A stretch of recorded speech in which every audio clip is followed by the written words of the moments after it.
কুরআনুল কারীমের ২৬ নম্বর পারা ৫০ নম্বর সূরা সূরা কাফ। এই সূরার ৪টা আয়াত ১৬, ১৭, ১৮, ১৯। এই ৪টি আয়াত মূল বক্তব্য হলো আল্লাহ তাআলা বলতেছেন দুইটা কথা। একটা হলো বান্দা ৫টি জিনিসের তত্ত্বাবধানে তুমি আমার আসো, প্রতিটা বান্দা তোমরা আমার ৫টি জিনিসের তত্ত্বাবধানে আছো, নিয়ন্ত্রণে। এটা একটা কথা আল্লাহ বলছেন এখানে।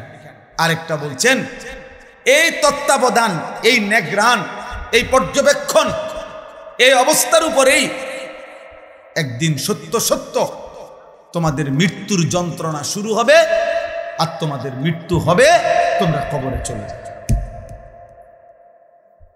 এই কথাটা আল্লাহ এখানে বলছেন।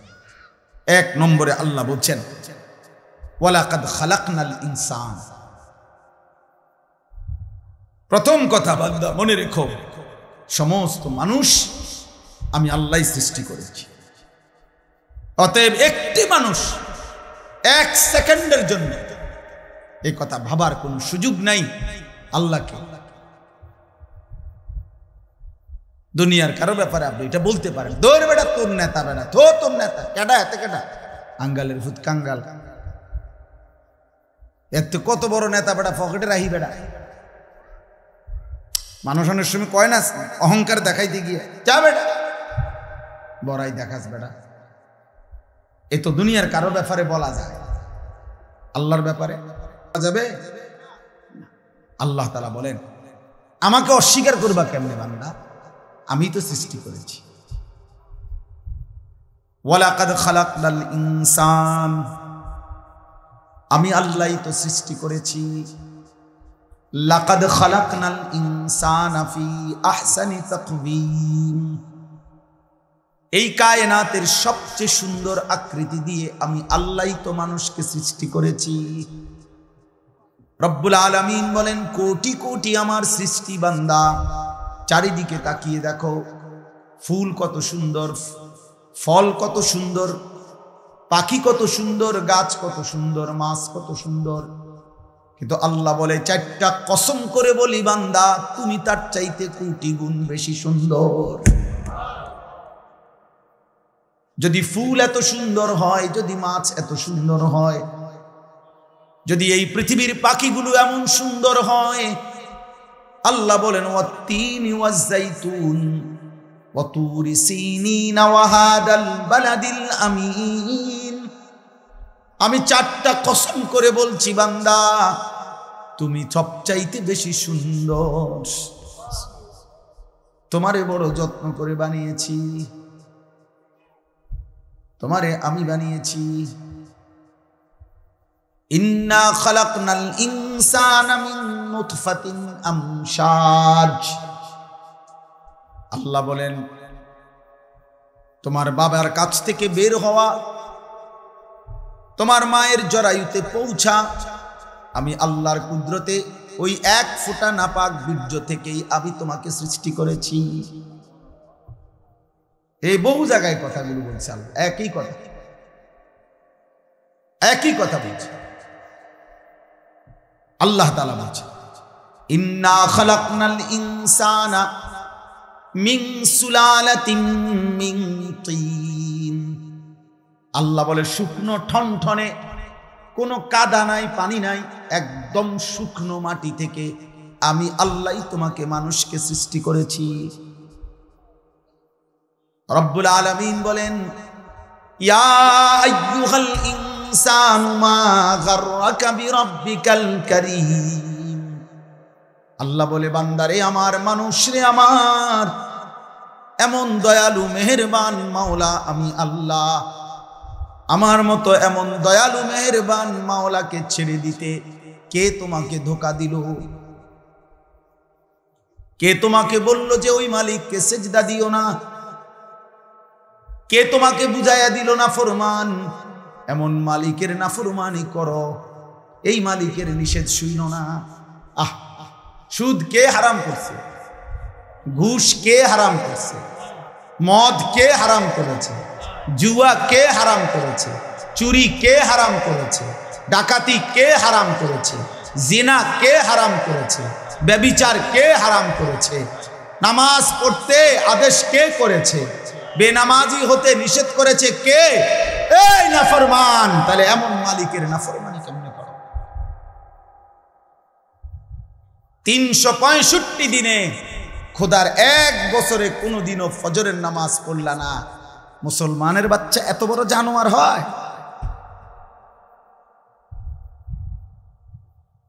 হ্যাঁ, মুসলমানের ঘরে এত বড় হাইওয়ান থাকে? তুমি মুসলমান, তুমি মুসলমান। 30 বছর মুসলমান সুদ খায়। মুসলমান প্রতিদিন ওজনে কম দেয়। মুসলমান সারা রাত নর্তকী দেখে, উলঙ্গ ছবি দেখে। মুসলমানের যুবক প্রতিদিন জিনার ব্যভিচার তালাশ করে। এই মুসলমান।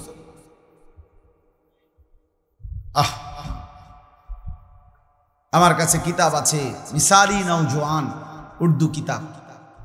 ওইখানে আছে পাকিস্তানের একজন বিশ্ববিখ্যাত বুজুর্গ ছিলেন, মুজাহিদ ছিলেন, হযরত মাওলানা মুফতি নিজামউদ্দিন শামজাই রহমতুল্লাহ আলাইহি, যাকে প্রকাশ্যে আল্লাহর দ্বীনের কথা বলার জন্য প্রকাশ্যে দিবালোকে গুলি করে মারা ফেলছে, শহীদ করে ফেলছিল। তিনি বলছিলেন, হে যুবক, উনি যুবকদেরকে লক্ষ্য করে একটা কথা বলছিলেন যে, হে যুবক, এই পৃথিবীর প্রথম দিন থেকে এই পর্যন্ত পৃথিবীর ইতিহাস তুমি খুঁজে দেখো। পৃথিবীর ইতিহাসে যত সংগ্রাম, যত মতবাদ, যত চিন্তা, যত চেতনা, যত আন্দোলন, যত উদ্দেশ্য, যত লক্ষ্য এই পৃথিবীতে বাস্তবায়ন করতে কেউ চাইছে, তো সেই জন্য যখনই খুন দরকার হয়েছে, রক্ত দরকার হয়েছে, জান দরকার হয়েছে, সর্বপ্রথম প্রত্যেক যুগে, প্রত্যেক কালে প্রতিটি মতাদর্শ, প্রতিটি মতবাদ প্রতিষ্ঠার জন্য কলিজার খুন যারা পেশ করেছে তারা যুবক। যতবার এই পৃথিবীতে রক্ত লাগছে ততবার যুবকের রক্তই ব্যবহার হয়েছে।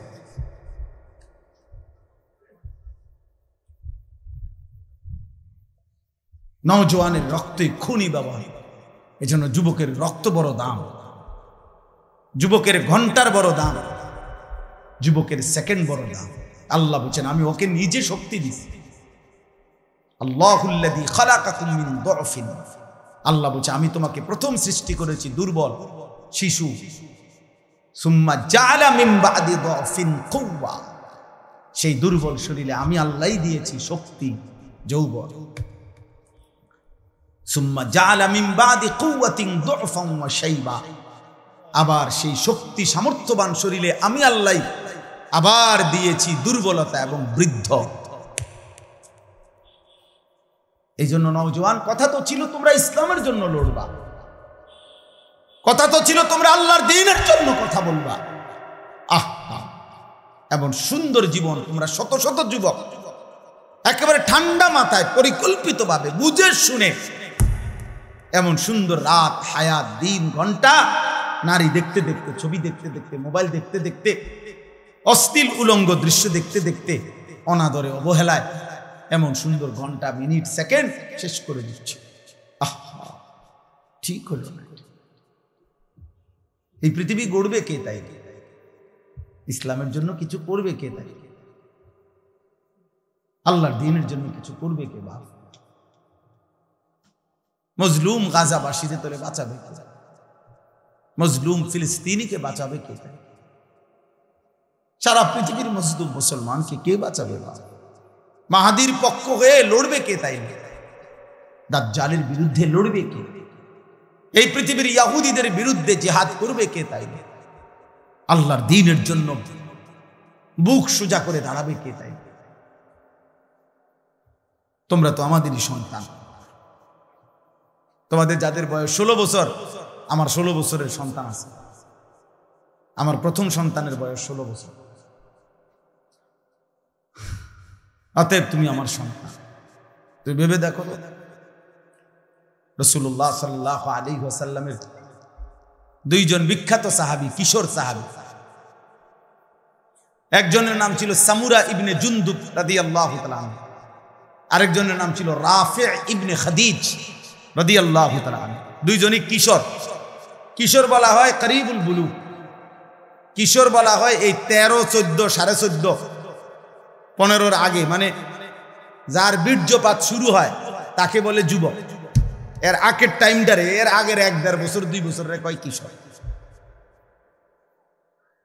যার উপরে গোসল ফরজ হয় তার আগের সময়টাকে বলে কিশোর। এই ওনারা দুজন ছিলেন কিশোর সাহাবী।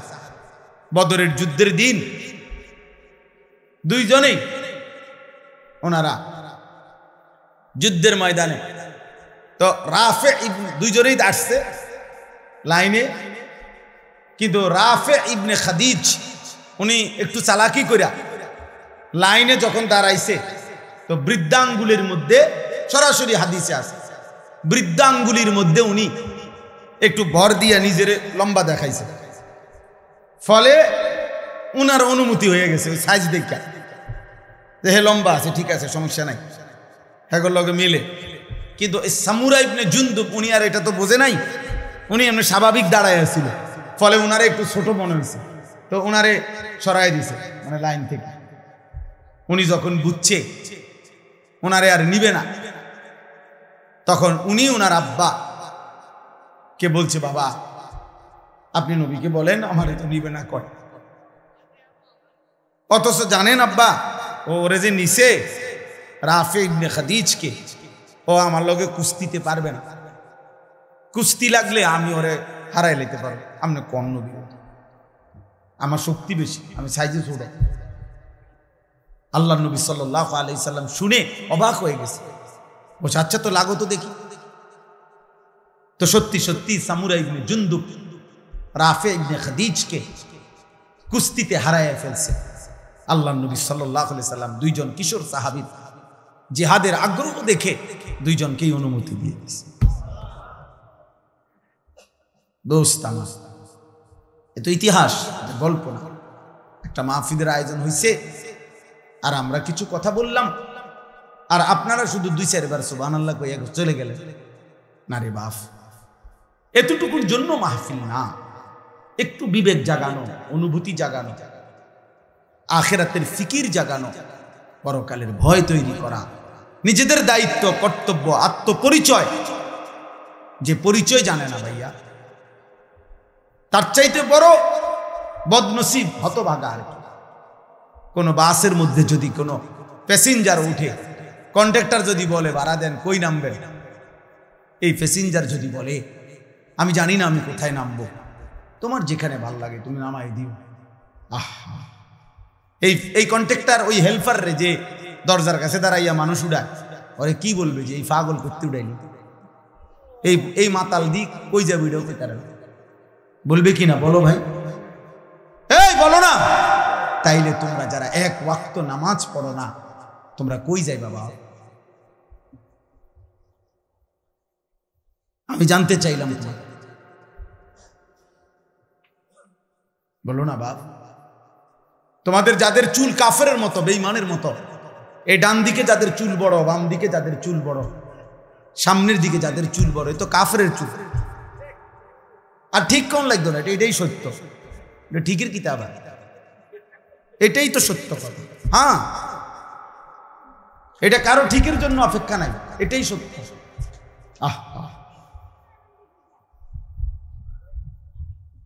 বলো ভাই, তুমি কোথায় যাবা এই চুলের ফ্যাশন নিয়া? টার্গেট কি? মানে টার্গেট কি? কোন নারীকে দেখানো? তো আমরা পাঞ্জাবি টুপি পরে আমাদের কি বিবি মিলে নাই? এই পৃথিবীর টুপি দাড়িওয়ালা তাহলে বিয়ে করে নাই? তো তুমি কোন দিকে যাচ্ছ? আমার দোস্ত বলো, প্রিয় ভাই বল, যাদের শরীর নাফাক, পেশাব পায়খানা করে ঠিক মতো টয়লেট পেপারও ব্যবহার করো না, পাক নাফাকের, বিশেষ করে পেশাব করে যারা পাক নাফাকের ধার ধারণা, এই নাপাক শরীর নিয়ে তুমি কোথায় যাবা ভাইয়া? টার্গেট কি? কোথায় থামবা? আজকের রাত যে তুমি সারা রাত মোবাইলে ছবি দেখা রাত 2টায় ঘুমায় গেলা, ছবি দেখতে দেখতে, উলঙ্গ নাচ দেখতে দেখতে এক সময় ক্লান্তিতে তোমার যে ঘুম চলে আসছে, এই ঘুম যদি আর না ভাঙে,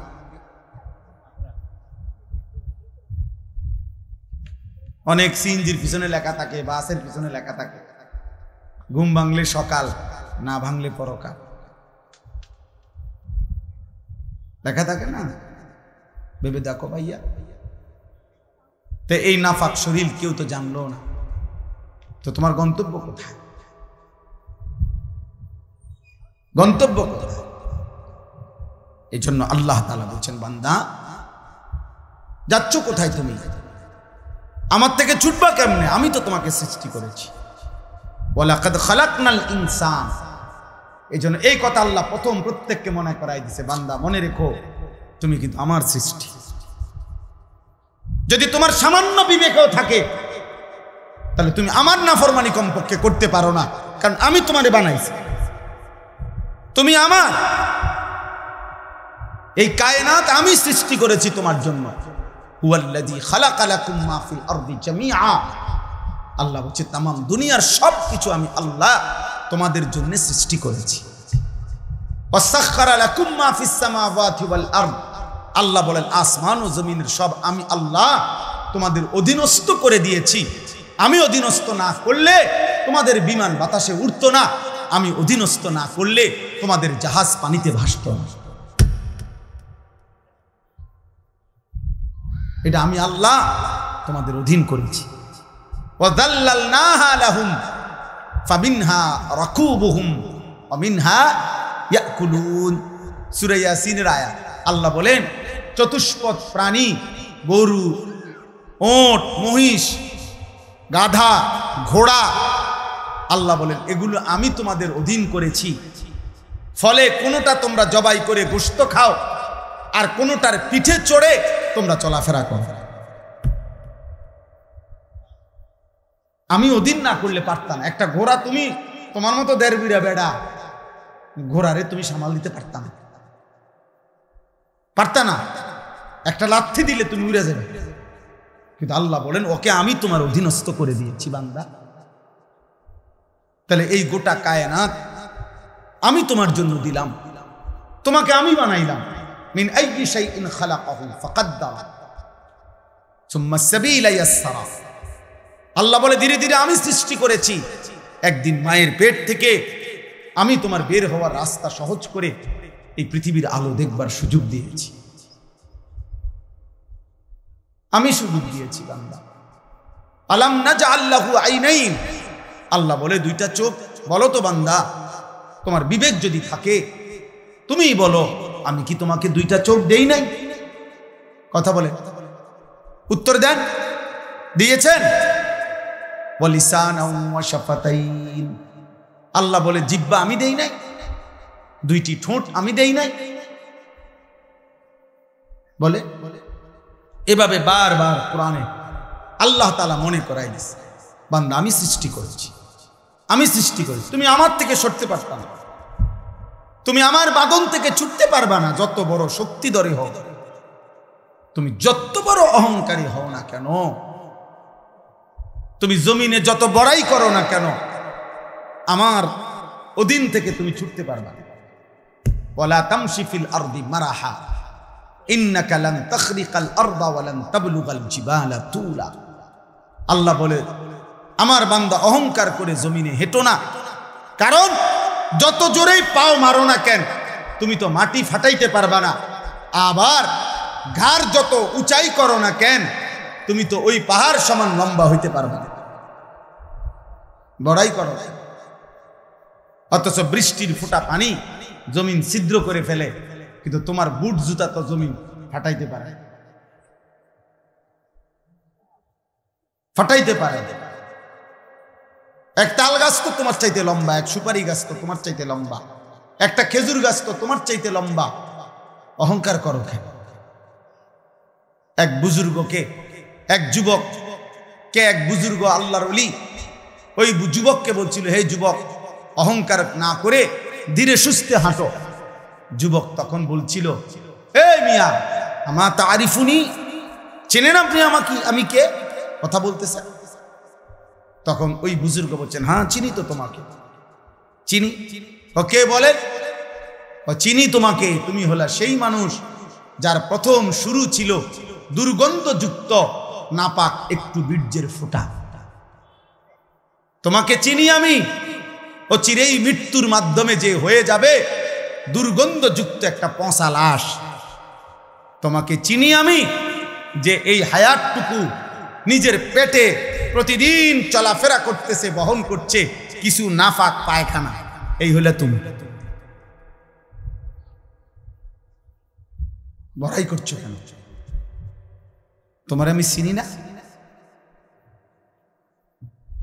তুমি তো দুর্গন্ধযুক্ত নাপাক এক বীর্যের ফোঁটা ছিলা, আর চোখ বন্ধ হলেই তুমি হয়ে যাবা দুর্গন্ধযুক্ত পচা লাশ।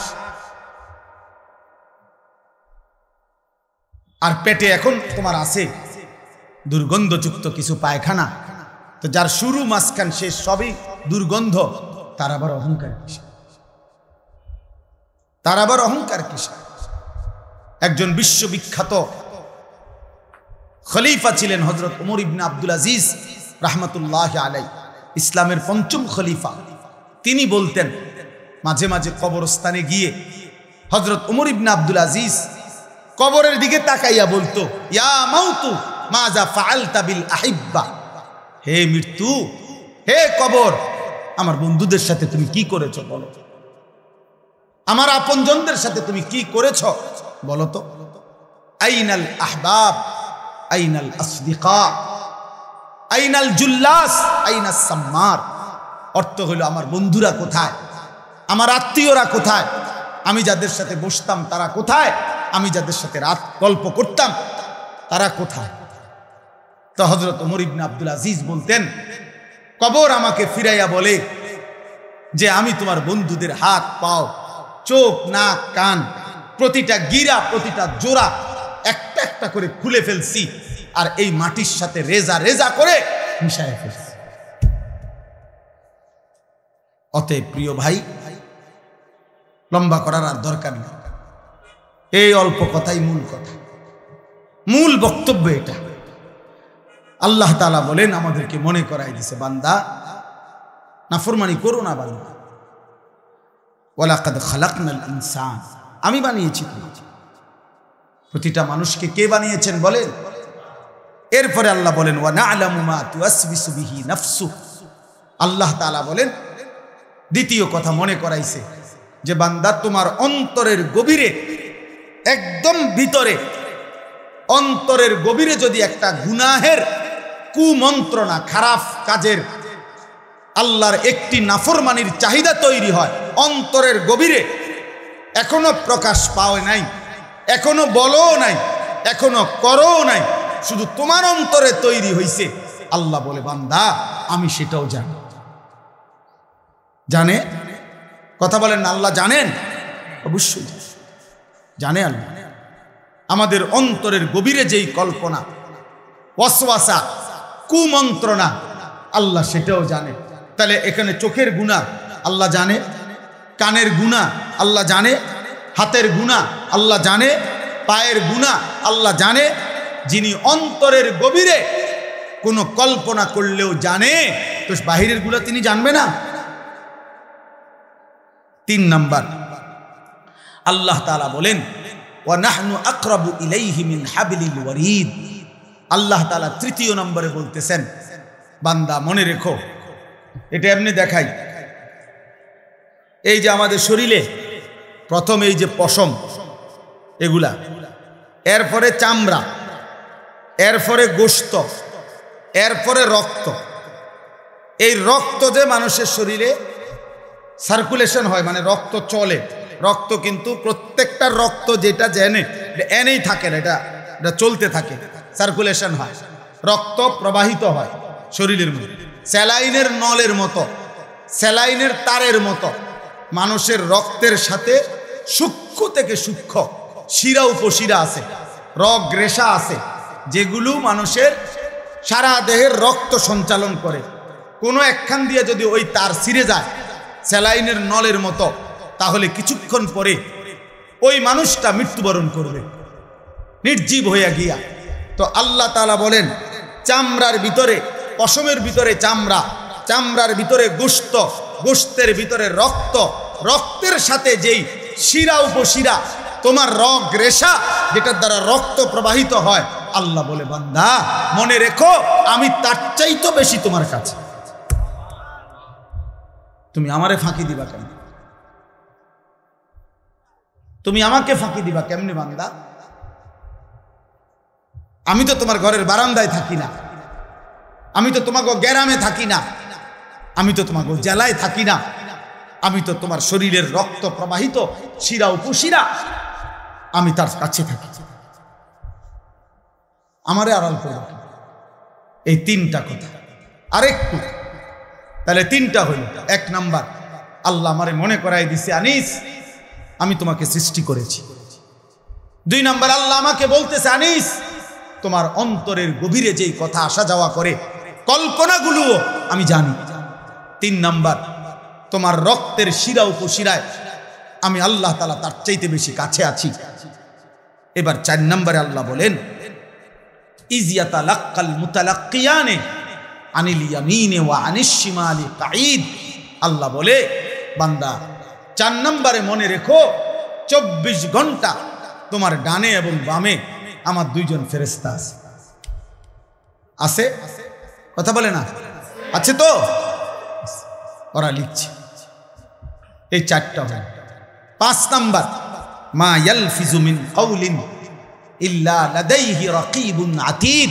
আল্লাহ বলে বান্দা তারা তো দুইজন আছেই, অতিরিক্ত আরেকজন ফেরেশতা আছে যে তোমার এই দুই জবান মানে দুই ঠোঁটের মাঝখানে যে জিহ্বা, এই জিহ্বা দিয়ে তুমি যা বলো, যখন যা বলো, যা করো, 24 ঘন্টায় তুমি যেই শব্দটাই বলো না কেন, উচ্চারণ করো না কেন, ভালো মন্দ, উপকারী অপকারী, জিকির দাও করো আর গালি দাও, আল্লাহ বলে এই জিহ্বা দিয়ে যা বের হয়, আল্লাহ তাআলা বলেন আমার আরেকজন ফেরেশতা তোমার মুখের প্রতিটা উচ্চারণ লিখে রাখে।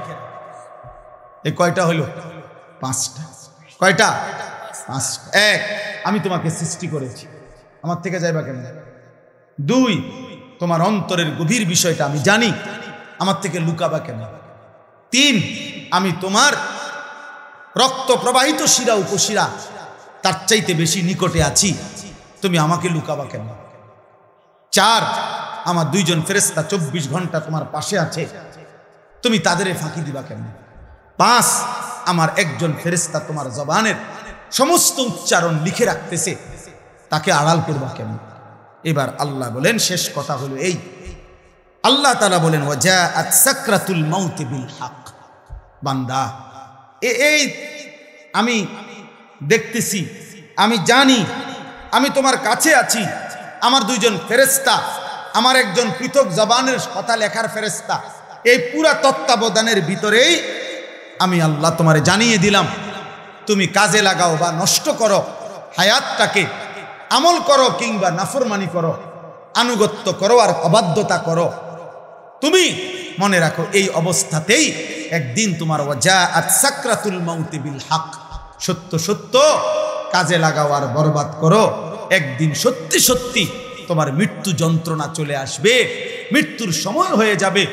আর প্রত্যেক মানুষের মৃত্যুর সময় সর্বপ্রথম তার একটা মৃত্যুর যন্ত্রণা শুরু হয়, এটারে সাকরাতুল মাউত বলে। এরপরে আজরাইল আইসা মালাকুল মউত তার জান কবজ করে, জান কবজের আগেই তার একটা মৃত্যুর যন্ত্রণা হয়। আল্লাহ বলে যালিকা মা কুনতা মিনহু তাহিদ, এই মৃত্যু যন্ত্রণা থেকেই বান্দা, এই মৃত্যু থেকে তুমি গত 40 বছর 30 বছর 60 বছর পলায়ন করতে চেয়েছিলে, কিন্তু সেই মৃত্যু যন্ত্রণা শুরু হবে, মৃত্যুর সময় আসবেই আসবে। হাসলেও মরে যাবা, কাঁদলেও মরে যাবা, সুখে থাকলেও মরে যাবা, দুঃখে থাকলেও মরে যাবা, রাজপ্রাসাদের অট্টালিকায় থাকলেও মরে যাবা, জীর্ণ কুঠির কুড়ে ঘরে থাকলেও মরে যাবা। জীবনে কোনোদিন দুঃখ যদি না পাও তবুও মরে যাইবা, জীবনে কোনোদিন সুখও যদি না পাও তবুও মরে যাবা, কোনোদিন যদি না হাসো তাইলেও মৃত্যু হবে, কোনোদিন যদি না কাঁদো তাইলেও মৃত্যু হবে। 7টা মহাদেশের মালিক হলেও মরে যাবে, কোনো কিছুর মালিক না হলেও মরে যাবে। প্রিয় বন্ধু, শুধু মৃত্যু না ভাইয়া, একটা সাংঘাতিক কথা, এই শেষ কথাটা মনোযোগ দিয়ে শুনেন। সাকরাতুল মউত, মৃত্যু যন্ত্রণা, প্রত্যেক মানুষের মৃত্যুর যন্ত্রণা হবে, এটা আল্লাহর ফয়সালা।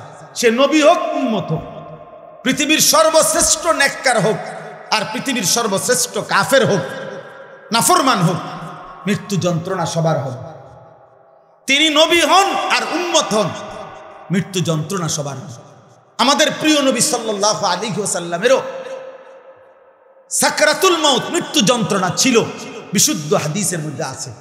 ইমানদারেরও মৃত্যু যন্ত্রণা হয়, নাফরমানেরও মৃত্যু যন্ত্রণা হয়। বাকি একটু পার্থক্য হইল, ইমানদারের মৃত্যুর যন্ত্রণা যখন শুরু হয়, খোদার কসম ইমানদার তখন খুশিতে আনন্দে উৎফুল্ল হয়ে যায়, আর দিল দিয়া তখন ভাবে আমার বন্ধুর সাথে মোলাকাতের সময় হয়ে গেছে। গত 40 বছর আমি যারে ডাকতাম দিবানিশি, আমার মালিকের সাক্ষাতের টাইম হয়ে গেছে।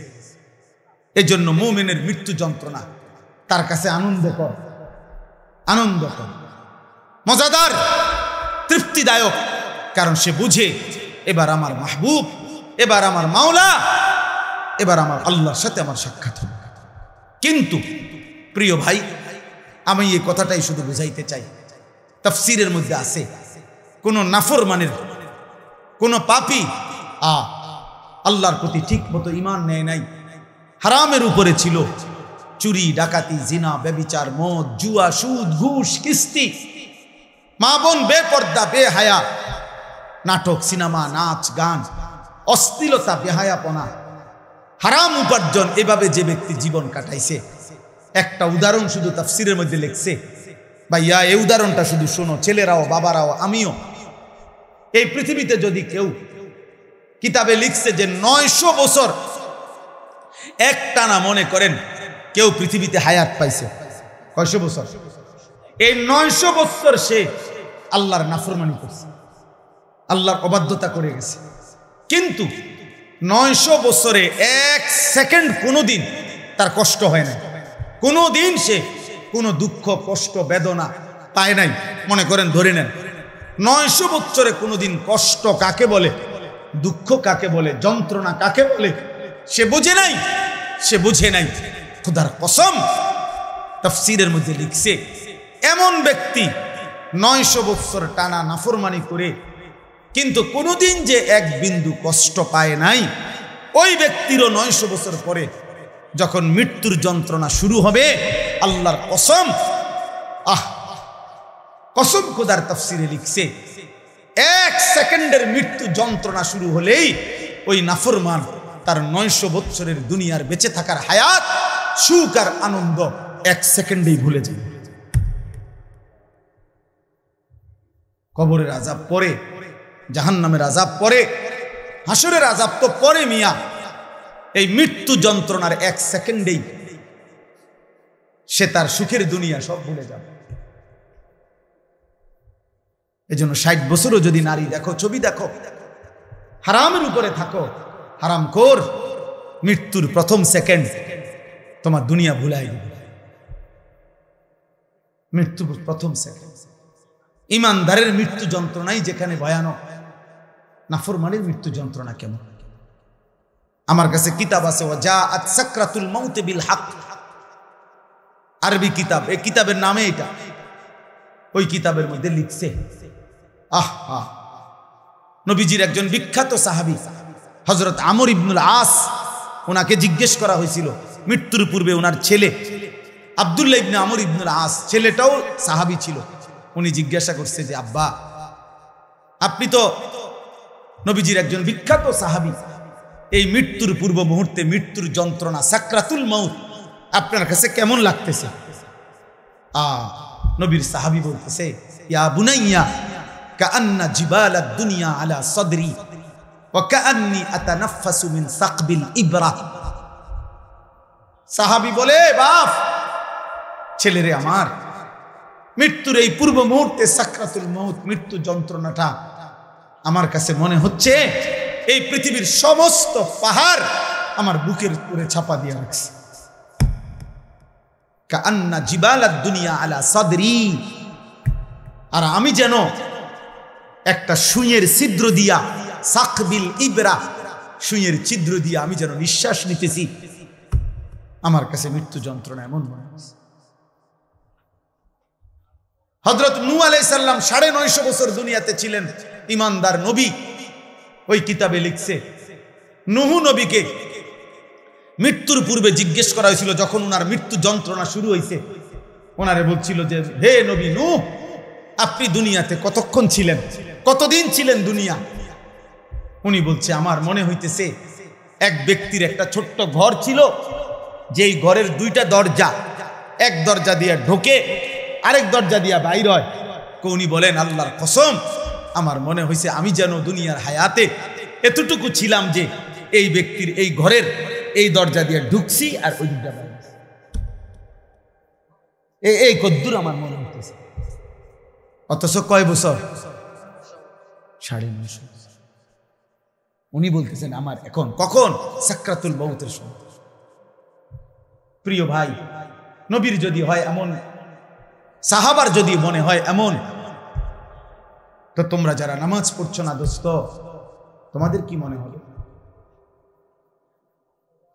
হারামখোর আপনার কি মনে হবে? এই সুদখোর, কিস্তিখোর, হারামখোর, কেমনে মৃত্যুর ওই প্রথম সেকেন্ডের যন্ত্রণা কেমনে সইবেন? আম্মা জান আয়েশা রাদিয়াল্লাহু তাআলা আনহা বলছে রাসূলুল্লাহ সাল্লাল্লাহু আলাইহি সাল্লাম সাকরাতুল মউতের সময় নবীজি সাল্লাল্লাহু আলাইহি সাল্লাম বারবার পানি দিয়া নিজের হাত মুবারক, নিজের চেহারা মুছতেছিলেন আর বলতেছিলেন আল্লাহুম্মা আইন্নি আলা সাকারাতিল মউত। নিষ্পাপ নবী, মাসুম নবী, এক যাররা যার কোনো গুনাহ নাই, সেই নবী রাহমাতুল লিল আলামিন নবী, তিনি আল্লাহর কাছে বলতেছিলেন মৃত্যুর পূর্বে, আল্লাহ মৃত্যুর এই যন্ত্রণার মুহূর্তে আপনি আমার সাহায্য করেন। নবীজির দোয়া, এটা বিশুদ্ধ হাদিস। নবীজি বলতেছিলেন, বারবার কালেমা পড়তেছিলেন, লা ইলাহা ইল্লাল্লাহ ইন্না লিল মাউতি সাকারাত। আল্লাহ আপনি ছাড়া কোনো ইলাহ নাই, আল্লাহ মৃত্যুর বড় যন্ত্রণা, মাওলা মৃত্যুর বড় যন্ত্রণা। আপনি কে? আমাদের কি হবে ভাইয়া? এই শেষ আমার কথা, শেষ আমার। চাচারা, বাবারা, হ্যাঁ, আপনার আমল আপনি ঠিক করেন। ৬০ বছর বিড়ি খাইতে খাইতে কবরে যাইবেন, একটা গরু জবাই করে গেরাম খাবাইয়া আমনেরে বেহেস্ত দিয়ে দিব। হ্যাঁ হ্যাঁ, ৪১ দিনের দিন গেরাম খাবাইয়া ৩ গরুর রূপে বর করে আমনে বেহেস্ত যাইবেন গা? কি ভাবছেন চাচা? মস্কারি নাকি? আখেরাত মস্কারি, আখেরাত খামখেয়ালি। আমনের ৬০ বছরের সুদ, আমনের ৬০ বছরের কিস্তি, আমনের ৬০ বছরের বিড়ি, আমনের ৬০ বছরের গালি, আমনের ৬০ বছরের টেলিভিশনের নাচ গান, আপনার ৬০ বছরের নাটক সিনেমা দেখা, আপনার ৬০ বছরের চা দোকানের আড্ডা, ৪০ দিন পরে মানুষ ২০০ মেহমানদারি কইরা খালাস করলো, খালাস। খামখেয়ালি, হ্যাঁ, খামখেয়ালি মনে করছেন আখেরাত, আখেরাতকে আমরা খামখেয়ালি মনে করছি। অসুবিধা নাই মানে ওটা মনে করছে, অসুবিধা নাই, আমার ফুতাইতে আছে, গরু জবাই করে গেরাম খাবাইল। হ্যাঁ, গরুর ভিডিও বার করে উনি ব্যস্ত যাবো। হ্যাঁ হ্যাঁ, গরুর পিঠে করে বেহেস্তে চলে যাবেন। দয়া করে ভাবতে শিখেন, দয়া করে ভাবতে শিখেন, দয়া করে ভাবতে শিখেন। আপনার ইমান, আপনার আমল, আপনার সেজদা। আমি প্রত্যেক দিন বলি, আজকে ওই শেষ কথা বলে গেলাম। আমি অসংখ্যবার এই কথা বলি যে বাপ ভাই, দুনিয়ার ঘর আমনে একা না হইল, আমনে পুরা শেষ করতে না পারলো অসুবিধা নাই, যে দূর পারেন রাইখা যান, বাকিরা আইসা করবে। হয়তো দাদা বিট বাঁধা গেছে, বাফে আইসা হয়তো ছাদ ডালাই দিছে, এরপরে ফুতে আইসা চারিদিকের ইট গাইথা রুম দরজা জানালা সব ঠিকঠাক করে এখন থাকে। এরকম হইতে পারে যে ৩ পুরুষ মিল্লা একটা বাড়ি হয়তো ঠিক করছে, মাটির উপরের দুনিয়ার ঘর তো এটা সাজাইতে পারে এমন। কিন্তু আমার শেষ কথা, কবর নামের ওই ঘর, মাটির নিচের যেই ঘর, আপনার ঘর যদি আপনি না সাজায়া যান, খোদার কসম আমনের ফুত নাতি সাজাবে না। গরুর গোস্ত আর ফার্মের মুরগা দিয়া, ফাঙ্গাস মাছ দিয়া আমনের কবর রাজা মাফ হইতো না কাকা? জি না, কিছু সোয়াব হইতে আরে, কিন্তু ফিডা আশা করা যায় না। মাটিতে তো বলবো, উনি তো মাটিতে থাকতো তখন। আল্লাহ আমাদেরকে হেফাজত করেন। এজন্য চা দোকানের বিরোধিতা করবেন না, নিজের ঈমান আমল নিয়ে ভাবেন, মসজিদের সাথে সম্পর্ক করেন, নামাজের সাথে সম্পর্ক করেন। দুনিয়ার প্রয়োজন শেষ করতে পারতেন না, আমনে সত্য মিথ্যা সুদ ঘুষ কিস্তি দিয়েও আপনার সংসারের প্রয়োজন আপনি শেষ করতে পারবেন না। আপনি মরার পরেও সংসারের বহু খরচ বাকি থাইকা যাবে। আমনে মরার 6 মাসের মাথা দেখবেন আমনের ঘরে সোফার কোনা ভাঙ্গিয়া গেছে, জানালার গ্রিল নষ্ট হইয়া গেছে, দরজার সিটকারি খুলিয়া গেছে, বাথরুমের প্লাস্টিকের দরজা এডি ভাঙ্গিয়া ঠুরঠুর হয়ে গেছে, জুরজুর হইয়া গেছে। এগুলা নাই, অনেক কিছুই আবার করতে হবে সন্তানরা। কাজে দুনিয়া, আপনি আপনার বিবি বাচ্চার দুনিয়া শেষ করতে পারতেন না, ওরা আবার করতে হবে। তো কাজে কেন মিথ্যা বললেন, কেন সুদ খাইলেন, কেন কিস্তি নিলেন, কেন হারাম খাইলেন, কেন ওজনে কম দিলেন? বিনিময়ে পরিবারের অভাব তো দূর করতে পারলেন না, ফাঁকি দিয়া নিজের আখিরাতটা নষ্ট করলেন।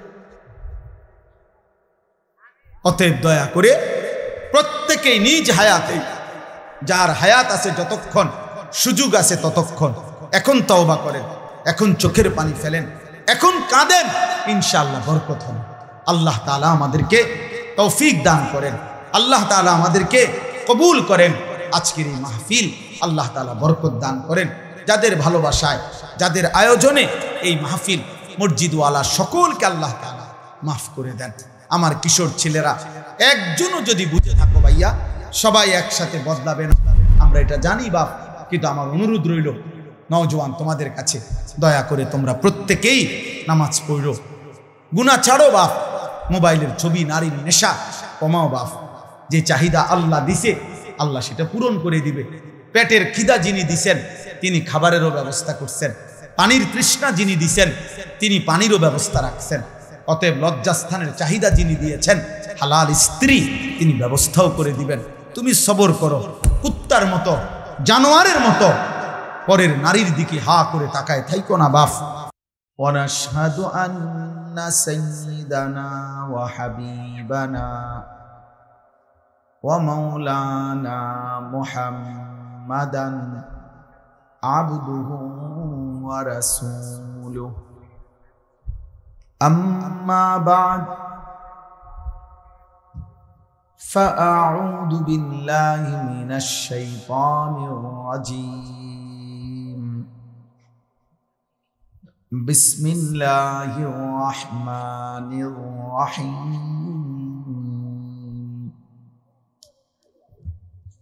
ولقد خلقنا الإنسان ونعلم ما توسوس به نفسه ونحن أقرب إليه من حبل الوريد إذ يتلقى المتلقيان عن اليمين وعن الشمال قعيد ما يلفظ من قول إلا لديه رقيب عتيد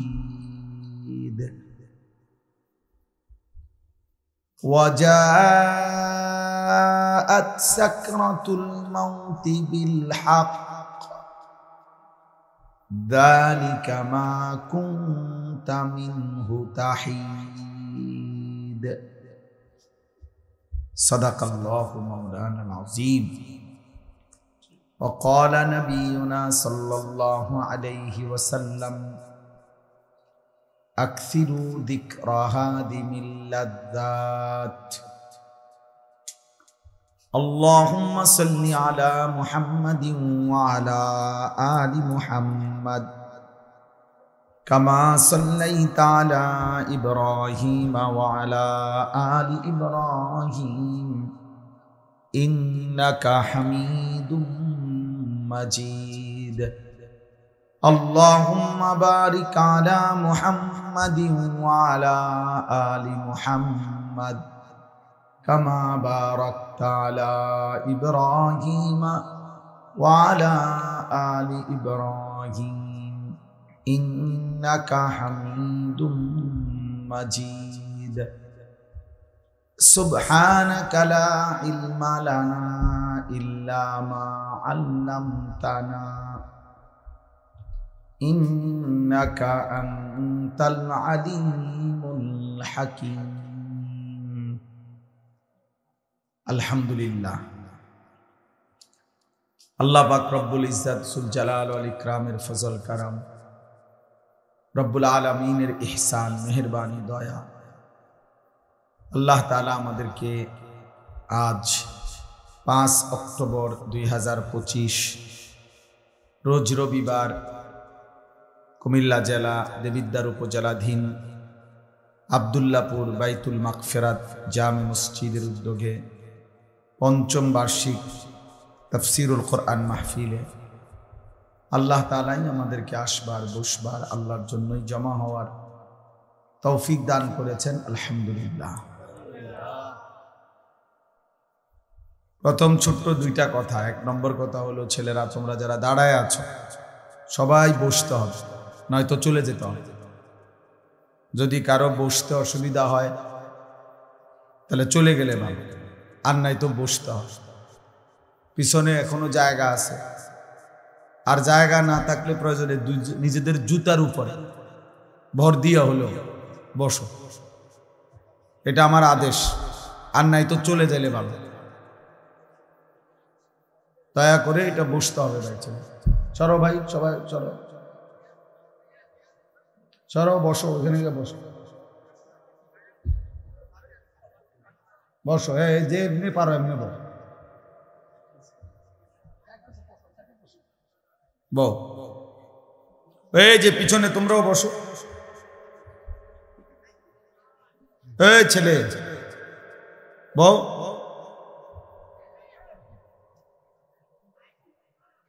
আল্লাহর কথা বসে শোনা এটা আদব, এটা জরুরি, গুরুত্বপূর্ণ। বসে শুনতে হবে, এতে বরকত হয়, এতে বরকত। নবী সাল্লাল্লাহু আলাইহি ওয়াসাল্লাম যেখানেই কথা বলতেন, সাহাবায়ে কেরাম নবী সাল্লাল্লাহু আলাইহি ওয়াসাল্লামের কথা বসে শুনতেন। হযরত জিবরাইলের মতো ফেরেশতা যখন নবীজির কাছে মানুষের আকৃতিতে আসতেন, তখন নবীজির সামনে মুখোমুখি হয়ে বসতেন। এতটা মুখোমুখি যে নবী সাল্লাল্লাহু আলাইহি ওয়াসাল্লামের হাঁটুর সাথে হাঁটু, বুকের সাথে বুক মুখোমুখি, চোখের সাথে চোখ মুখোমুখি। ফাআসনাদা রুকবাতাইহি ইলা রুকবাতাইহি। রাসূলুল্লাহ সাল্লাল্লাহু আলাইহি ওয়াসাল্লাম একদিন সাহাবাদেরকে সাথে নিয়ে একজন সাহাবীর জানাজা পড়তে গেছে। তো জানাজার সেখানে গিয়ে দেখছেন যে তখনও কবর খোঁড়া শেষ হয় নাই, আর একটু সময় লাগবে, আরো 10-20 মিনিট। তো হাদিসে স্পষ্ট আছে, হযরত বারা ইবনে আযিব রাদিয়াল্লাহু তাআলা আনহু বর্ণনা করেন, নবীজি ওইখানেই বসে গেলেন এবং আমরাও তার চতুর্দিকে বসলাম। জালাসা ওয়া জালাসনা হাওলা, তিনিও বসলেন, আমরাও চারদিকে বসলাম। এরপরে নবীজি ওই কবর খোঁড়া পূর্ণ শেষ হওয়া পর্যন্ত আমাদের সামনে মৃত্যু এবং কবরের উপরে লম্বা বয়ান করলেন। তাইলে একটা কবরস্থান যেখানে কবর দাফন হবে, সেটা স্বাভাবিকভাবে ওয়াজের কোনো স্টেজ না, প্যান্ডেলও না, এবং ওইখানে হয়তো এতটা মুনাসিব জায়গাও না। কিন্তু এরপরেও নবীজি বসছেন, তো সাহাবীরা বসছেন, যেরকমই হোক জায়গাটা। এরপরে নবীজির কথা সাহাবারা শুনছেন, অথচ এখানে তো এটা বসার জন্য ইন্তজাম করা হয়েছে, তাহলে বসবে না কেন? এই জন্য ভাইয়া এটা জরুরি, সবসময় মনে রাখবেন। এটা তো একটা সার্কাস না যে ম্যাজিক, কিছুক্ষণ দেখে গেলাম আগের দিনের বাজারে বাজারে যে ওষুধ বেচত ক্যাম্বাসাররা, ওই মানুষ চারদিকে ঘিরাও দিয়ে দাঁড়াইতো, মাঝখান দিয়ে ওষুধ বেচত, গান গাইতো। আমার ছোট্টবেলায় মনে আছে, একবারে 2-3-তে পড়ি যে সময়, প্রাইমারি, আমার বোনের বাড়িতে গেলে, আমার বোন জামাই বাজারের বড় ব্যবসায়ী ছিল, তো মাঝে মধ্যে এগুলা যে ক্যাম্বাসাররা ওষুধ বেচে এগুলা শুনতে যাইতাম, ছোট ছিলাম। তো বলতো যে এখনই গান শুরু হবে, আপনারা মনোযোগ দিয়ে গান শুনেন। এই এক লাইন হয়তো গান কইছে, এরপরে হইতে আবার ওই হইতে ওষুধের কাহিনী পায়, গান আর শেষ হয় না। এরপরে আমরা এই ওষুধটা 4টা কাজ করে কয়ে কয়ে ওষুধ বেছে। এই যে ওইখানে মানুষ যেরকম গোল হইয়া দাঁড়ায়, তো এইটা তো এমন না। এই জন্য ভাই আল্লাহর কথা মনোযোগ দিয়ে বসে শুনতে হয়, সবসময় মনে রাখতে হবে। কোনো গাফেল মানুষ, অমনোযোগী, আল্লাহর কথা তার কলিজায় পৌঁছায়। 2 নম্বর কথা হলো হাতে ধরা সবগুলো মোবাইল বন্ধ করতে হবে। একজনও, ছোট বড়, জওয়ান বুড়া, হুজুর পাবলিক, টুপিওয়ালা টুপি ছাড়া কেউই মোবাইল হাতে ধরে ভিডিও বা রেকর্ড করা যাবে। আমি নয়তো উঠাই দেব, দমক দেব, আপনি শরম পাইবেন, শক্ত দমক দেব। আর যদি নিজে চলে যায় সমস্যা নেই, আমাদের পক্ষ থেকে যে কেউ চলে গেলে সমস্যা নেই। আমার এটা তো কোনো নির্বাচনী জনসভা না, আর আমি কোনো প্রার্থীও না, আমার কোনো মার্কা নেই। অতএব আমি জনসমর্থন দিয়ে কি করি? অনেক মানুষ হইলেও সমস্যা নাই, কম হইলেও সমস্যা। আল্লাহর কথা একজনের জন্য যে পরিমাণ গুরুত্ব, 1,00,000 জনের জন্য সে পরিমাণই গুরুত্ব, বরাবর সমান গুরুত্ব।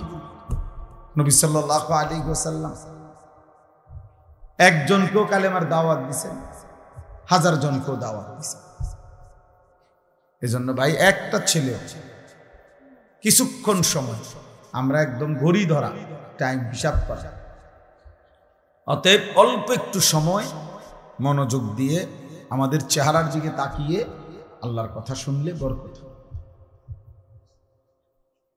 গাফলত, যেই বা বোতল উল্টায় রাখে, যেই গ্লাস উল্টায় রাখে, সেটাতে 1 সাগর পানি ঢাললেও সেই গ্লাস কোনোদিন পুরবে না। তাহলে পানির সমস্যা না, মূলত এটা উল্টানো ছিল, এই জন্য সমস্যা। বালতি উল্টায় রাখছে, কলস উল্টায় রাখছে। এই জন্য যে মানুষের দিল গাফেল, তার দিলে তার সামনে 1000 কথাও কোনো কাজ হয় না। নবী সাল্লাল্লাহু আলাইহি ওয়াসাল্লাম বলছেন, কিছু মানুষের দিল কাল কুজে মিরবাদান, উল্টানো কলসির মতো, উল্টানো কলসি। এবং নবী বলছে যে উল্টা পিঠটা, একে তো কলসিটা উল্টানো, আবার এই উল্টা পিঠে কলসের যে পিঠটা, এটা আলকাতরা দিয়ে মাইখা রাখছে। মানে এটা এমন ফিসলা যে এটার মধ্যে 1 ফোঁটা পানি 1 সেকেন্ড থাকবে, এমন একেবারে আলকাতরা দিয়ে মাইখা লাইছে। এটার মধ্যে মানে পানি লাগলেই ছাত করে পড়ে যায়, 1 সেকেন্ড পানি থাকে। কিছু নাফরমানের দিল, নবী বলছে এরকম, গুনাহ করতে করতে, আল্লাহর নাফরমানি করতে করতে দিলটা এতটা উল্টে আছে যে এই উল্টা দিলের মধ্যে যেন আলকাতরা মাইখা রাখছে। ফলে এখন আর, নবীজি বলছে, লা ইয়ারিফু মারুফান ওয়ালা ইউনকিরু মুনকারা। এই নাফরমানের দিলে কোনো নেক কাজও সে বুঝে না, কোনো গুনাহকেও সে গুনাহ মনে করে। গুনাহকেও গুনাহ, আস্তে আস্তে বিড়ি খায়, কথা কয়, গপ করে, বিড়িও খাইতেছে। এইটা যে গুনাহ, এটা ওনার অনুভূতি আছে মনে আছে, বুঝেন না? পানও খায়, বিড়িও খায়, একরকম, দুটোটা বরাবর। চাও খায়, বিড়িও খায়, সিগারেট, দুটোটা ওনার কাছে সেই। হ্যাঁ, কোনোদিন আর বিবেক জাগে, অনুভূতি সবার সামনে খোলামেলা, সবার সামনে প্রকাশ্যে দিনের আলো বসে বসে টেলিভিশনের মধ্যে নর্তকীর নাচ চলতেছে, উনি দেখতেছে, অথচ সেটা যে পাপ, এটা যে একটা গুনাহ, হ্যাঁ, এই অনুভূতিটা, এটা বহুত বড় দুর্ভাগ্য। 30 বছর ধরে প্রত্যেক দিন সুদ খায়, মিশা কথা কয়, হাসতে হাসতে, কথায় কথায় গালি দেয়, হাসতে হাসতে গালি দেয়, আবার অন্যরা মজা পায় গালি দিলে, দিছিনি তোরে অন। এই তার মানে গুনাহকে আর গুনাহ মনে লা ইয়ারিফু মারুফান ওয়া লা ইউনকিরু মুনকার। আল্লাহর নবী সাল্লাল্লাহু আলাইহি সাল্লাম বলে, যার দিল উল্টে যায় আল্লাহর নাফরমানি করতে করতে আলকাতরার মতো হয়ে যায়, ওই নাফরমানের দিলে আর কোন নেক কাজ নেক মনে হয় না, গুনাহের কাজকে গুনাহ মনে হয়, গুনাহ মনে হয়। বাটপারির জন্য আরো পরিকল্পনা করে, সুদের ব্যবসার জন্য আরো অফিস খুলছে, তার মানে আমার সুদের উপরে আমি আরো লোক রাখছি, আরো সুদের পরামর্শদাতা আছে। আপনারা বলেন আরো কি লেটেস্ট পদ্ধতিতে সিটারি করা যায়? সিটারের উপরে আরো পরামর্শ চলতেছে, হারামের উপর। আস্তাগফিরুল্লাহ। কোন মানুষের উপরে সবচেয়ে বড় মুসিবত এটা, কোন মানুষের সবচেয়ে বড় বিপদ কি, যে তার গন্তব্য ভুলে যায়। ফাআনসাহুম আনফুসাহুম, আল্লাহ বলছে আমাকে ভুলে গেলে আমি তোমারে ভুলাই দেব, আমি তোমাকে ভুলিয়ে দেব। কি ভুলিয়ে দেব? তোমার আখিরাত, তোমার কবর। ফাআনসাহুম মাসালিহাহুম ফাআনসাহুম আখিরাতাহুম, আল্লাহ বলেন আমি তার কল্যাণ ভুলিয়ে দেব, আমি তার আখিরাত ভুলিয়ে দেব। ভাত খাবে, ঘুম যাবে, পেশাব পায়খানা করবে, দুনিয়ার প্রয়োজন পূরণ করবে, নারী, ছবি, নাচ, গান, গান বাদ্য, মদ, জুয়া, সুদ, ঘুষ, নেতাগিরি, মাতবুরি, হুডাঙ্গিরি, এটি সব চলবে, কিন্তু আখিরাত ভুলে যাবে, কবর ভুলে যাবে, তার কল্যাণ কিসে সেটা ভুলে যাবে। আল্লাহ তাআলা বলছেন এটা এক মানুষের উপরে সবচেয়ে বড় শাস্তি। দুইটা থাপ্পড় দেওয়া তেমন কিছু নেই, একটু পরে ডইল্লা স্বাভাবিক হয়ে যায়। দুইটা ঘুষি দিলেও তেমন কিছু হয় না, একটু ব্যথা লাগছে আর কি, একটু পরে ডইল্লা ডাইল্লা স্বাভাবিক হয়ে যায়। কিন্তু গুনার রাস্তায় অনবরত চলতে থাকে, কেউ তারে পিছন দিয়ে ডাকেও না, কেউ তাকে ফেরাইতেও চায় না, এমনকি আল্লাহও না, তো তারে আর ফিরাবে। এজন্য আমরা খুতবা পড়ি যে নবী সাল্লাল্লাহু আলাইহি সাল্লামের শেখানো খুতবা সব হুজুররা পড়ে দেন, মান ইয়াহদিহিল্লাহু ফালা মুদিল্লা লাহু ওয়া মান ইউদলিলহু ফালা হাদিয়া। এই ওয়াজের শুরুতে এটা পড়ে দেখেন না, অর্থ হলো আল্লাহ যাকে হেদায়েত দেয় তাকে কেউ পথভ্রষ্ট করতে পারবে না, আল্লাহ যাকে গুমরাহ পথ হারা করে দেয় তাকে কেউ হেদায়েত দিতে পারবে। আব্দুল কাদের জিলানী রে 22টা যদি বড়ি বানাইয়া দেয়, এরপর বাইজিদ বুস্তামিরে যদি 22টা তারা যদি ট্যাবলেট বানাইয়া দেয় তাইলে হবে। এই জন্য ভাইয়া এটা খুব গুরুত্বপূর্ণ যে আমার যেন এমন মুসিবত না হয় জীবনে, গুনাহকে এত লম্বা করতে নাই, যার কারণে আল্লাহ তাআলা দিল শক্ত করে দিয়েছে। ফাকাসাত কুলুবুহুম, আল্লাহ তাআলা বলেন আমার বান্দা দীর্ঘদিন গুনাহ করছিল, নাফরমানি, তো আমি একদিন তার অন্তর পাথরের মতো শক্ত বানিয়ে দেব। ফাকাসাত কুলুবুহুম, শক্ত বানিয়ে দেব। এবার আর কোনোভাবে এই দিলের মধ্যে এক বিন্দু পরিমাণ নিজের পরিণতি হবে কি, নিজের যাবে কোথায়, এটা আর ভুলে গেছে। এটা বহুত বড় মুসিবত। নুওয়াল্লিহি মা তাওয়াল্লা ওয়া নুসলিহি জাহান্নাম। আল্লাহ তাআলা বলেন আমার রাসূলের বিরুদ্ধে যে চলে এবং আমার মুমিনদের পথের উল্টো যে চলে, রব্বুল আলামিন বলেন একদিন আমি তাকে উল্টো পথেই চালাইতে থাকি। বেশি দিন আমার উল্টা চলতে চলতে রাসূলের একদিন আমি তাকে উল্টো পথেই চালাই, আর এই উল্টো পথেই একদিন তাকে আমি জাহান্নামে ফেলে দেব। আর কোনোদিন ফিরবার কথাও মনে পড়বে না। আহ আহ 60 বছর হয়ে গেছে, এবার মইরে কবরে গেছে, এবার কিস্তি ওটার ফুতে শোধ করে। বলেন তো, বুঝেন না এমন কথা?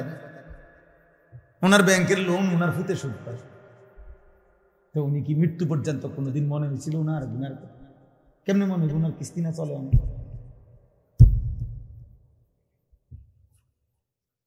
বলে ওনার সুদ, ওনার কিস্তি, ওনার ফুতে সুদ।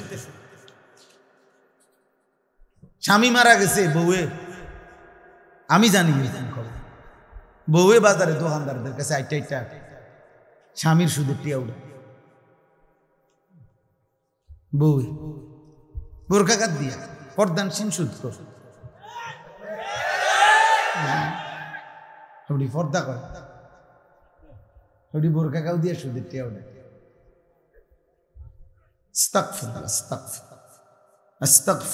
পর্দার কোনো দোষ নাই, বোরখারও কোনো দোষ নাই, দোষ হলো তোমার আখলাকের,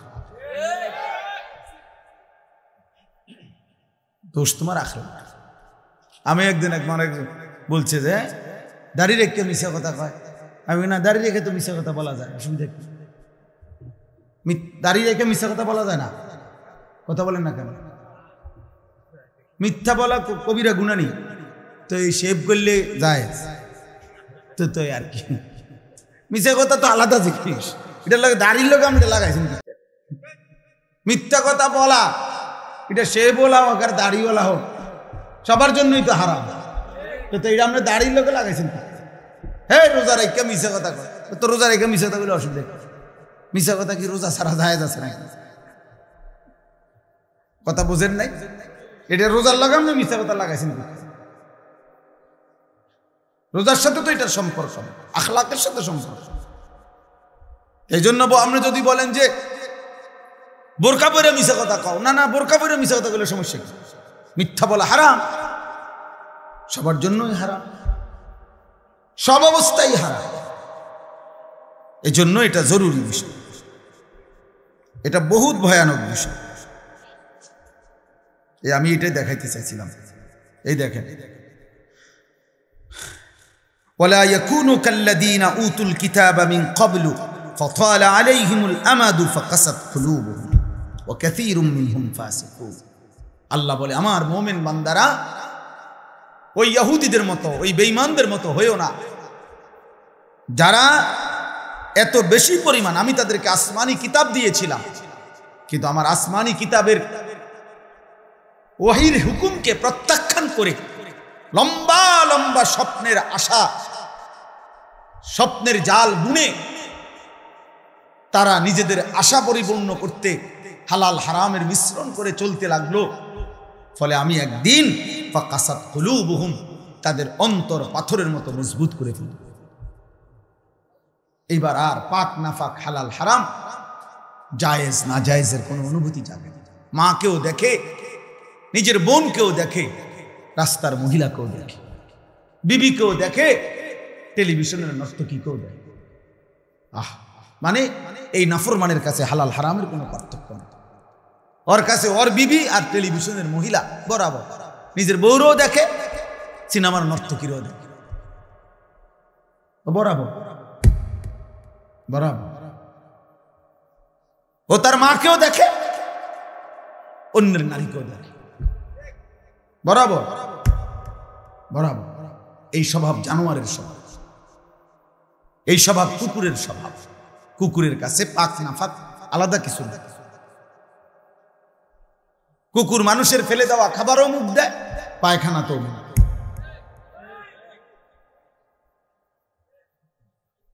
এই জন্য পাপীর স্বভাব মূলত কুকুরের স্বভাব। কুকুর উচ্ছিষ্ট ফেলে দেওয়া জিনিসে মুখ দেয়।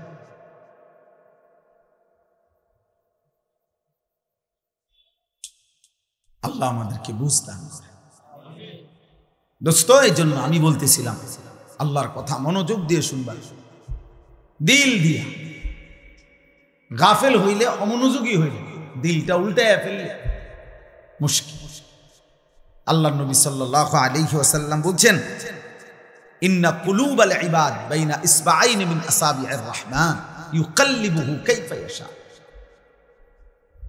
নবী সাল্লাল্লাহু আলাইহি ওয়াসাল্লাম বলেন, প্রত্যেক মানুষের অন্তর আল্লাহ তাআলার কুদরতি দুইটি আঙ্গুলের মাঝখানে, আল্লাহর কুদরতি আঙ্গুলের মাঝে প্রত্যেক মানুষের দিল। আল্লাহ নবী সাল্লাল্লাহু আলাইহি ওয়াসাল্লাম বলেন, ইউকাল্লিবুহু কাইফা ইয়াশা। আল্লাহ মানুষের দিল যেভাবে ইচ্ছা সেভাবে উলটপালট করতে পারে। আনুগত্যের উপরেও রাখতে পারে, নাফরমানির উপরেও কি করতে পারে। এই জন্য আমাদের প্রিয় নবী সাল্লাল্লাহু আলাইহি ওয়াসাল্লাম, নবীজি সাল্লাল্লাহু আলাইহি ওয়াসাল্লাম খুব বেশি যেই দোয়াগুলো পড়তেন, এর মধ্যে একটা দোয়া ছিল এটা, নবীজি বেশি বেশি এই দোয়াটা পড়তেন, ইয়া মুকাল্লিবাল কুলুব সাব্বিত কলবি আলা দীন। হে অন্তর সমূহের পরিবর্তনকারী, উলটপালটকারী আল্লাহ, আমার অন্তরটা, আমার দিলটা আপনার দ্বীনের উপরে মজবুত রাখি।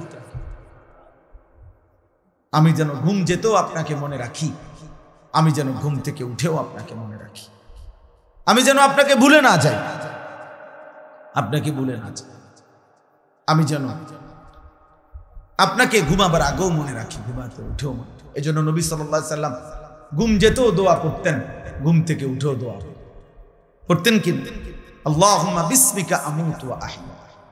আবার ঘুম থেকে উঠে বলতেন, আলহামদুলিল্লাহিল্লাযী আহয়ানা বা'দা মা আমাতানা ওয়া ইলাইহিন নুশুর। খাবারের শুরু তো আল্লাহর নাম নিতেন, তো খাবার শেষ করেও আল্লাহর নাম।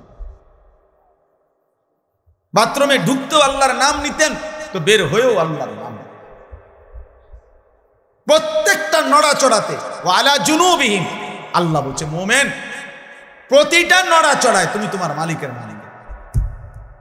ওয়ালা জুনুবিহিম অর্থ পার্শ্ব পরিবর্তন, কারো ওঠে বদলতে বদলতে, অর্থাৎ কেউ যদি এই কোমর এদিকে ফিরায়, এমন করি না আমরা, এই আল্লাহ, তো এরকম কোমর বদলাইতে গেল আল্লাহ, এদিকে ফিরল আল্লাহ।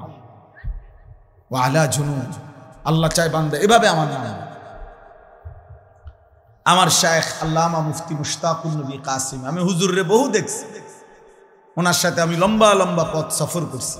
রাত্রিবেলা সারা রাত গাড়িতে ছিলাম, গাড়ি যতবারই ব্রেক দেয়, যতক্ষণই ধাক্কা খায় গাড়িতে, একটু ধাক্কা খাইলেই ওনার সাথে সাথে উনি সুবহানাল্লাহ আলহামদুলিল্লাহ কোনো না কোনো একটা তাসবিহ করে ওঠে, আল্লাহর নাম অটোমেটিকলি যেন মুখ থেকে বের হতেছে। হ্যাঁ, রাসূলুল্লাহ সাল্লাল্লাহু আলাইহি ওয়াসাল্লাম আম্মা জান আয়েশা রাদিয়াল্লাহু তাআলা আনহা বলেন, কানা রাসূলুল্লাহ সাল্লাল্লাহু আলাইহি ওয়াসাল্লাম ইয়াযকুরুল্লাহ আলা কুল্লি আহয়ানিহি। রাসূলুল্লাহ সাল্লাল্লাহু আলাইহি ওয়াসাল্লাম সর্বদাই আল্লাহ পাকের জিকির করতেন, আল্লাহকে ডাকতেন। এজন্য আমরা সবাইকে বলি, নওজোয়ান তোমাদেরকেও, প্রিয় ভাই, নিজের উপরে রহম করো। একটা 24 ঘন্টার দিন তোমার জীবন থেকে পার হইলে তোমার সময় বদলে যায়, তোমার হায়াতের কিছুটা পরিবর্তন হয়। 12 বছর বয়সে তুমি যেমন ছিলা, আজ 16 বছরে তুমি তেমন না, আর একটু মজবুত হয়েছে, আর একটু শক্তিশালী হয়েছে। তাহলে অতএব প্রতি সেকেন্ড, প্রতি ঘন্টা আমরা অনুভব না করলেও আমাদের পরিবর্তন হয়। জিন্দিগির তো পরিবর্তন হয়, শরীর স্বাস্থ্যের তো পরিবর্তন হয়, কিন্তু ঈমান আমলের কি হাল? ঈমান আমলের কি হাল? প্রতিদিন একই রকম, প্রতি বছর একই রকম, প্রতি সপ্তাহ একই রকম। এটা দুর্ভাগ্য ছাড়া আর কিছু না। একদিন সুখে কিংবা দুঃখে, আনন্দ কিংবা বেদনায়, হাসি কিংবা কান্নায় আমরা কিন্তু কবরে চলে যেতে হবে। এই আজকে শুধু আমি এটাই বলতে চাই, আমি যে 4টা আয়াত পড়ছি